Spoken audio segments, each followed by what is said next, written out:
मैं आशीष परीक्षा सागर YouTube channel में आप सभी बच्चों का स्वागत करते हैं। तो चलिए बच्चों, हम लोग क्लास 10th हिंदी के जो 20 बहुविकल्पीय प्रश्न आते हैं उनको जल्दी से हल कर लेते हैं।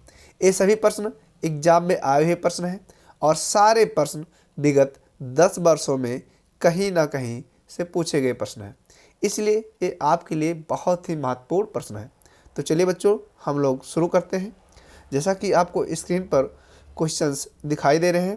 पहला प्रश्न है, शुक्ल युग का नामकरण किस विद्वान के नाम पर किया गया? तो सही उत्तर होगा ऑप्शन नंबर बा, आचार्य रामचंद्र शुक्ल। दूसरा आपका, सेवा सदन। सेवा सदन उपन्यास के लेखक हैं। सही उत्तर होगा ऑप्शन नंबर सा, मुंशी प्रेमचंद। उसके बाद में आपका शुक्ल युग के नाटककार निम्नलिखित में से कौन नहीं है? पूछ रहा है शुक्ल युग के नाटककार निम्नलिखित में से कौन नहीं है? तो तीसरे का उत्तर हो जाएगा option number the, Bharatendu Harishchandra. क्या होगा? भारतेंदु हरिश्चंद्र।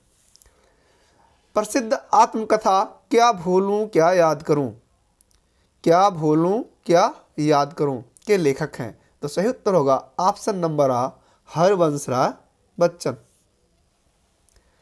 अगला प्रश्न है आपका, निम्नलिखित में से कौन प्रसिद्ध यात्रा साहित्यकार हैं? तो प्रसिद्ध यात्रा साहित्यकार सभी बच्चों को मालूम होगा, राहुल सांकृत्यायन। उसके बाद में आपका रीतकाल।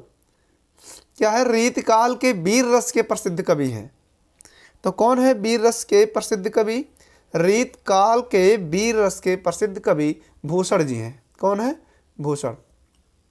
रामचंद्रिका के रचनाकार, रामचंद्रिका के रचनाकार कौन है? तो सही उत्तर होगा ऑप्शन नंबर बी, केशवदास।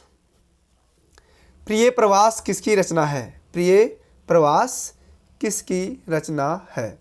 तो सही उत्तर होगा Ayodhya Singh Upadhyay Hariaudh, option number D. उसके बाद में अगला प्रश्न है, राम की शक्ति पूजा के रचनाकार हैं? तो सही उत्तर होगा सूर्यकांत त्रिपाठी निराला, ऑप्शन नंबर आ। उसके बाद में आपका अगला है, निम्नलिखित में से कौन प्रगतिवादी युग का कवि नहीं है? तो सही उत्तर होगा 10वें का द। क्या होगा? Option number the, Bharatendu Harishchandra. अगला है, हास्य रस का स्थायी भाव सभी को पता होगा, ऑप्शन नंबर बी, हास। मनो, मानो, जनु, जानो आदि वाचक शब्द किस अलंकार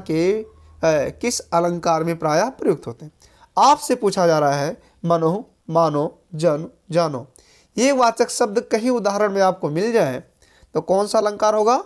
उत्प्रेक्षा अलंकार, यानी ऑप्शन नंबर आ। तो क्वेश्चन नंबर 12 का सही उत्तर होगा ऑप्शन नंबर आ। निम्नलिखित अगला प्रश्न है, लिखकर लोहित लेख डूब गया दिन बड़ा, व्योम सिंधु सख देख तारक बुध बुध दे रहा। इसमें से सही उत्तर होगा आपका द, सोरठा। इसमें छंद पूछा जा रहा, क्या होगा? सोरठा, ऑप्शन नंबर द।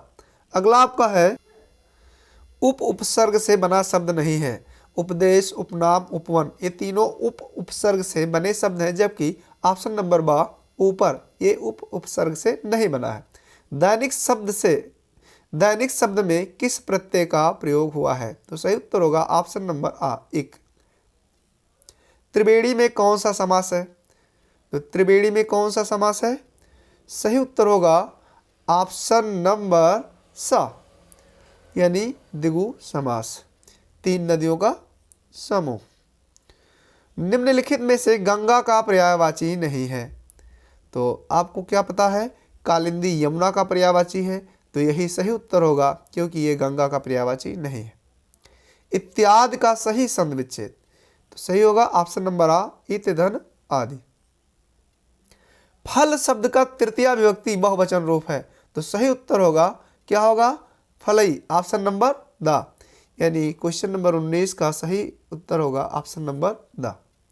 हसतु धातु रूप का वचन एवं पुरुष है? तो सही उत्तर होगा ऑप्शन नंबर सा, एक वचन प्रथम पुरुष। बस बच्चों, आज के लिए इतना ही।